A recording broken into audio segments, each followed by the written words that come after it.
Delhi coaching हादसे से जुड़ी एक और खबर सामने आ चुकी है। दिल्ली पुलिस ने 2 लोगों को गिरफ्तार किया। कोचिंग सेंटर के मालिक और कोऑर्डिनेटर को पुलिस ने गिरफ्तार कर लिया है। ये 2 अभी तक बड़ी गिरफ्तारी है। माना यह जा रहा है कि इस गिरफ्तारी की बात सच्चाई शायद सामने आए, क्योंकि पुलिस को शक अभी तक ये है कि ये छिपाने की कोशिश की जा रही है कि वहां लाइब्रेरी था। शक तो ये है कि कहीं बेसमेंट में कोचिंग तो नहीं चल रहा था। ये सवाल अहम है और अगर इन दोनों से पूछताछ हो तो शायद सच्चाई सामने आ सके, क्योंकि इतनी संख्या में छात्र शाम के वक्त में लाइब्रेरी में क्या कर रहे थे, सवाल ये भी अहम है।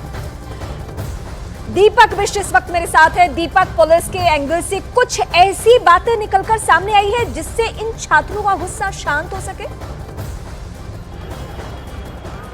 देखिए, जो छात्रों की मांग है वो यही कि शुरुआती दौर में सबसे पहले जो फायर एनओसी की बात हम कर रहे थे, जिसमें ये बताया गया था कि फायर एनओसी जो मिली थी वो बेसमेंट को लेकर ये कहा गया था कि वहाँ स्टोरेज होगा। अब वहाँ पर लाइब्रेरी चलाई जा रही थी, तो ये पूरी तरह से गैरकानूनी है। अब पुलिस ने जो आसपास की कई लाइब्रेरी पुलिस बंद करवाएगी, क्योंकि बेसमेंट में जिस तरह का गुस्सा है, तो छात्रों का गुस्सा उसको लेकर भी है कि अगर उनकी लाइब्रेरी बंद होती है तो वो आगे किस लाइब्रेरी में पढ़ाई करेंगे, क्योंकि उनका भविष्य है। मेंस के एग्जाम की तैयारियाँ इस वक्त जो छात्र हैं वो कर रहे हैं, क्योंकि यूपीएससी मेंस के एग्जाम की तैयारियां चल रही हैं। और जिस तरह से पूरा घटनाक्रम हुआ है, उस पूरे मामले में जो दोषी है उनके खिलाफ कार्रवाई हो।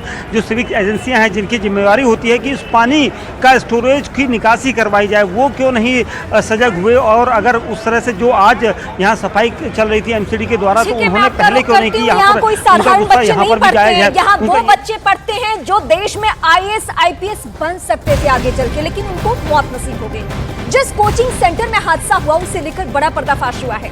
फायर डिपार्टमेंट की टीम ने एनओसी के मुताबिक इमारत के बेसमेंट में सिर्फ स्टोरेज बनाने की इजाजत दी गई। यानी जो एनओसी है वो इस बात को लेकर मिली थी कि यहाँ पे स्टोरेज हो सकता है, लाइब्रेरी तो किसी सूरत में नहीं। मतलब साफ है कि बेसमेंट में लाइब्रेरी के नियमों का उल्लंघन कर चलाया जा रहा था। एनओसी में कहीं इस बात का जिक्र नहीं है कि आप बेसमेंट में लाइब्रेरी चला सकते हैं। बेसमेंट का इस्तेमाल सिर्फ और सिर्फ स्टोरेज के लिए किया जाना था, लेकिन नियमों को ताक पर रखकर सिर्फ एनओसी पेपर लेकर और उसके बाद कैसे लापरवाही दिखाई गई, जिससे 3 बच्चों की जान जा चुकी है। हमारे होनहार भविष्य जो है उनकी जान जा चुकी है और इसलिए छात्रों का गुस्सा सड़कों पर है।